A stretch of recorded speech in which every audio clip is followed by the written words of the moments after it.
Dust drifted like old ghosts through the streets of Stillwater, Wyoming territory. The wooden boards of the saloon creaked with heat, and wind tugged at the frayed edges of awnings over shuttered storefronts. It was a quiet afternoon, too quiet, until the wheels of a worn-out wagon creaked through the square like a funeral dirge. From the back of that wagon came a girl. She was no older than 17, wrapped in a faded shawl, her face pale and strained beneath strands of unkempt brown hair. A bruise marred her cheek. Her hands trembled slightly, one clinging to her stomach. The swell was unmistakable. She was pregnant and terrified. Jed Turner, broad-shouldered, foul-breathed, and red with fury, jumped down and yanked her from the wagon with a grip that left marks. "Move, damn you," he spat. She stumbled onto the dirt street, boots worn thin, eyes darting toward the townsfolk who had stopped what they were doing. Farmers with pitchforks, women with baskets, even the blacksmith with soot on his apron, every face frozen, silent, watching. Jed dragged her to the center of the square and turned to the crowd like a man about to auction cattle. "This here's mine," he shouted, his voice booming off the buildings. "But she shamed me. Put a bastard in her belly. Ain't no man wants that kind of rot under his roof." Layla's eyes scanned the faces. No one stepped forward. Some looked away. One woman, Mrs. Huxley, clutched her own daughter and pulled her behind her skirts. A boy she knew from school, Warren, who used to steal apples with her, lowered his gaze and turned his back. "I ain't feeding her no more," Jed continued. "She's yours for a gold coin, or if none of y'all want her, I got a bullet with her name on it." He pulled his coat open to reveal the old Colt Peacemaker holstered at his hip. Layla inhaled sharply, pressing her hand against her belly. From the corner of the crowd, a drunken man stepped forward, grinning with rot-stained teeth. "I'll take her," he said, drawing a knife. "But I don't need no girl hole, you hear?" The crowd murmured, but no one stopped him. Layla's legs nearly buckled. She stepped back, shielding her stomach with both arms, and then he appeared. A shadow on the edge of the square. One man on horseback, quiet, weathered, dressed in worn leathers, his hat low over storm-colored eyes, a rifle slung across his back, his boots dusty from the trail. He dismounted without a word, the kind of man who made even the drunk pause. He walked forward, slow, measured, toward Jed and the girl. Layla looked up at him. Their eyes met. She didn't cry, didn't speak, but something in her gaze begged, a silent, desperate plea. He stopped a few feet from them, glancing at Jed, then at the girl. "I'll take her," he said simply. His voice was rough like sand and steady as stone. Jed scoffed.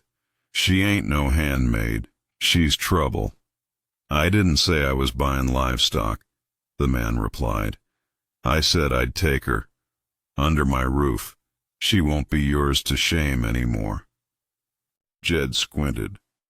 "You some kind of preacher?" "No," the man said. "I'm just a man who doesn't let dogs decide who lives." From his coat, he pulled a single silver coin and tossed it at Jed's boots. It didn't clang like gold. It was deliberate. An insult, not a payment. Jed snorted, but pocketed the coin all the same. "Take her then. She ain't mine anymore." The girl didn't move, her limbs frozen. The man turned to her gently. "Come on now," he said softly. "Storm's comin'." And there was. The wind had picked up, stronger now, bending the prairie grass and rattling the windows of the sheriff's office. Dark clouds curled at the edge of the horizon like smoke from a great fire. He helped her into his horse cart, not by grabbing her, but by offering a steady hand. She climbed up slowly, carefully, as if any wrong movement would shatter what was left of her. The townsfolk said nothing as he turned the cart and rode out. They just watched. Not one of them met her eyes. But Layla looked back at the place that had once been home, now nothing more than splinters in the wind. Her father, already turned and walking away, didn't look back. Beside her, the man held the reins with quiet control. He didn't speak. He didn't ask her name. But for the first time in days, Layla let herself breathe. The prairie stretched ahead, vast and uncertain, but away from the gallows of shame. Her heart pounded, not with fear now, but with a strange and distant hope. And behind them, Stillwater vanished into the rising dust. The ranch sat nestled at the base of jagged mountains, hidden beneath the long shadows of towering pines. Wind curled through the trees like whispers, brushing against the wooden frame of the house and rattling the stable doors. It was a place carved from isolation, quiet, rough, but strangely serene. When Ezra and Layla arrived, dusk had begun to spill gold across the valley. The house was modest but strong, its beams dark with age. There was no one to greet them, only the rustling of leaves and the distant creak of the windmill spinning in the breeze. Ezra didn't speak much that night. He offered her a warm meal, cornbread stew and a tin cup of water, and then pointed down the hall. "Room's yours," he said simply. Layla hesitated. She hadn't expected this. The room wasn't just a spare corner. It had been prepared. The bed was clean, tucked in tight. A handmade quilt stretched over it. A single chair faced the window. On the windowsill rested a small bunch of dried lavender. Someone had thought about her before she even arrived. She sat on the bed, fingers brushing the quilt, the fear in her chest shifting into something more fragile. Confusion, and the slow thaw of safety. Days passed, not quickly, but with the strange rhythm of rural life. Ezra rose before dawn to tend the cattle. Layla tried to help, though her body fought her. She vomited in the early mornings, her legs weak from malnutrition and pregnancy. When she dropped a bucket or staggered while lifting hay, Ezra didn't scold her. He didn't coddle her either. "You'll need to get stronger," he'd say, offering her a hand.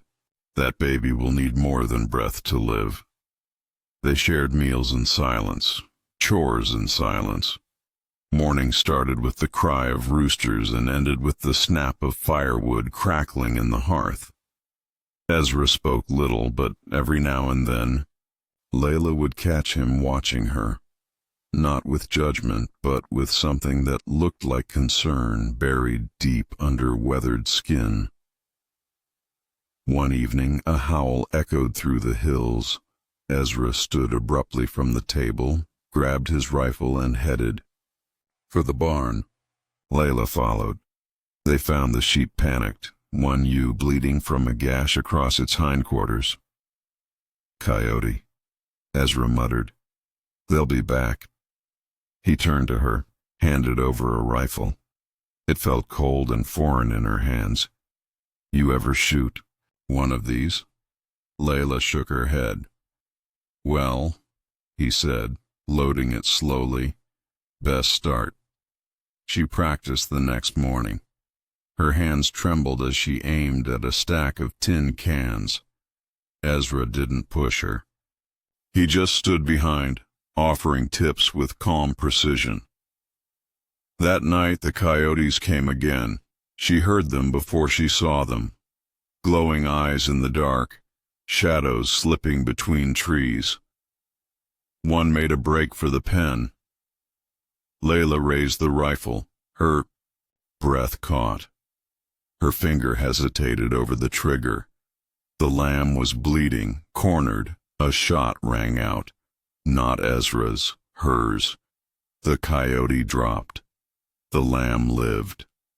Later, her hands still shaking, she sat on the porch and stared at the moon. Ezra walked up behind her, said nothing, just gave her a nod and walked inside. She slept easier that night.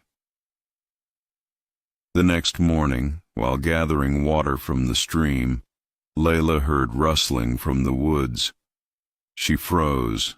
A figure stepped out. Not a threat, but not familiar either. A woman, tall, quiet, with deep brown eyes and long black hair woven with feathers. She wore leathers stitched with symbols Layla didn't recognize.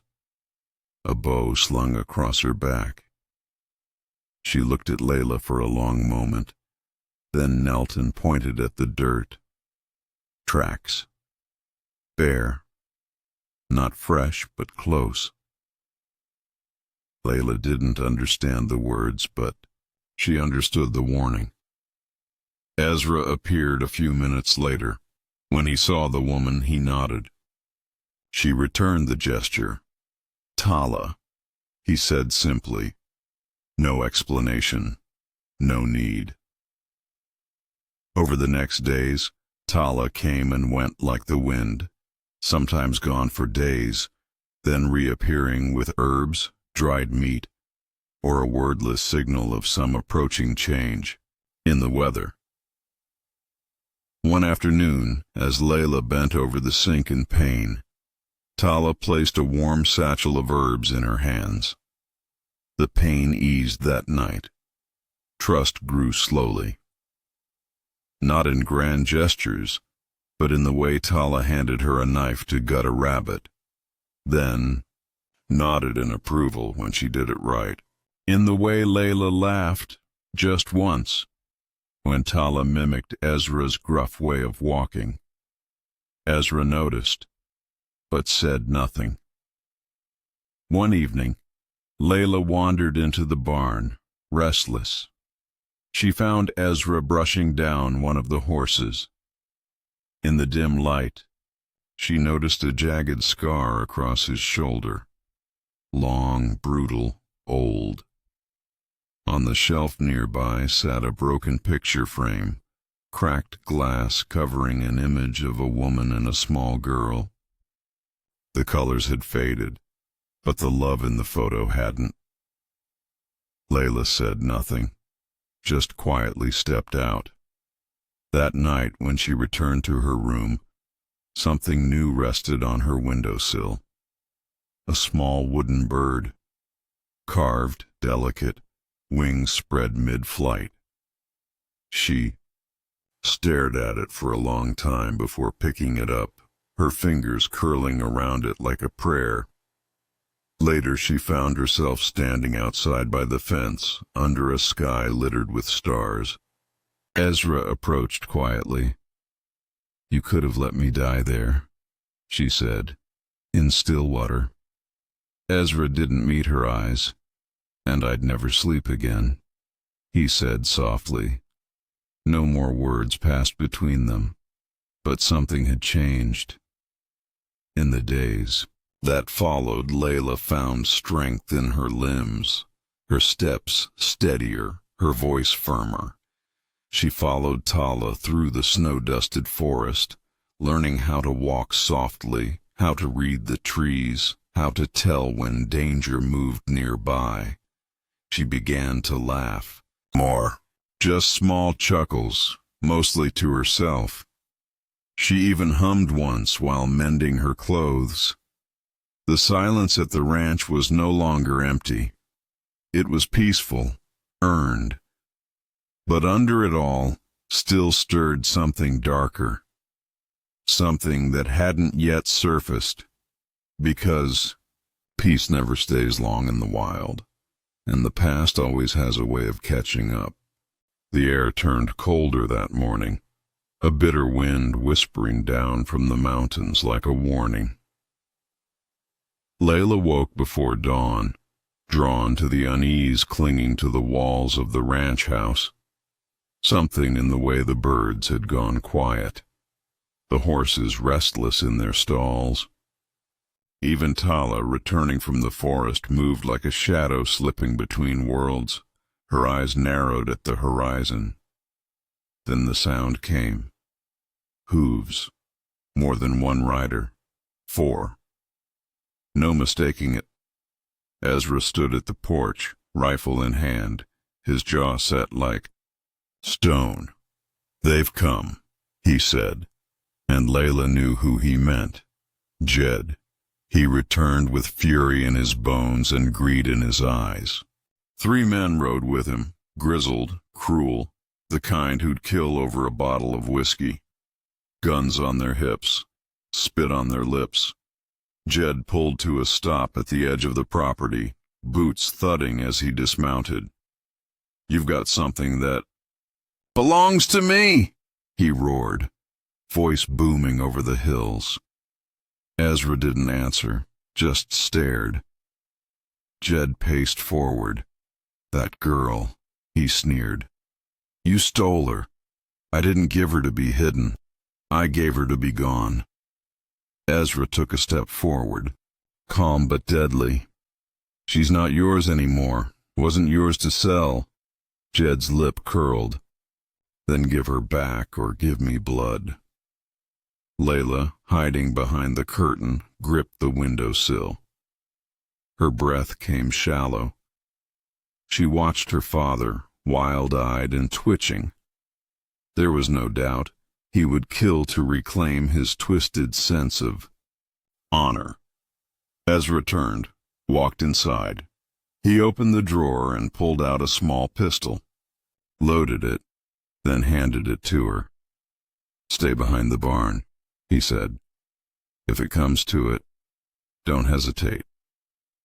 Layla stared at the weapon. Her hands shook.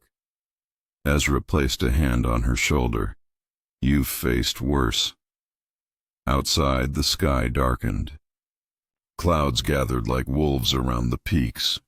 The scent of rain and powder filled the air. Tala appeared without a sound, slipping from the tree line, bow-strung, eyes scanning. She didn't speak, didn't need to. Ezra met her gaze. A nod passed between them. Old trust, unspoken but solid. The storm broke as the first shot rang out. A flash of gunpowder and wood splintering. Jed's men opened fire. Ezra ducked behind the cart, returning fire with precision, dropping. One of them with a shot to the leg, but there were too many angles, too much chaos. The barn offered little cover. Layla crouched behind a hay bale, heart pounding. She saw Tala melt into the shadows. Then, a whisper of movement, and one of Jed's men crumpled, an arrow buried in his throat. But Ezra took a hit, shoulder, deep, knocked back into the mud, rifle flying from his hands. A tall man, Jed's lieutenant, advanced on him, gun raised. Layla's scream never came. She stepped from behind the barn, raised her pistol. The man turned too late. Bang! He dropped. Smoke curled from the barrel of her pistol. Her hand trembled, but her feet stood firm. Jed shouted, enraged. He grabbed her by the arm, dragging her toward him, spit flying from his lips. "You're still my shame," he growled. "You always were." She didn't flinch this time. Her voice was quiet, deadly. "No, I'm your reckoning." Lightning split the sky. A crack of thunder. Jed lunged, but the wet ground gave beneath him. He slipped, tumbled backward, off the edge of the barn's rear slope, a shallow cliff lined with stone. He clung to a root, dangling. "Help me!" he shouted. Layla stood at the edge. He looked up at her, dirt in his beard. Fury now turned to fear. "I'm your father." "No," she said, voice breaking. "You were never anything but my fear." She didn't shoot him. She didn't push him, but she didn't reach down either. The root snapped. Jed fell. Silence. The storm passed. The rain stopped. Layla stood there for a long time. Later she found Ezra slumped near the porch, wounded but alive. Blood stained his shirt, but he nodded weakly as she knelt beside him. "You saved me," he muttered. She wanted to cry, but no tears came. Not yet. Tala appeared beside her, gently helping to wrap Ezra's arm. Her hands worked with care, practiced. Then, as Layla stood by the stream to wash the blood from her hands, she broke. The tears came like a flood, years of pain, shame, and silence finally spilling out.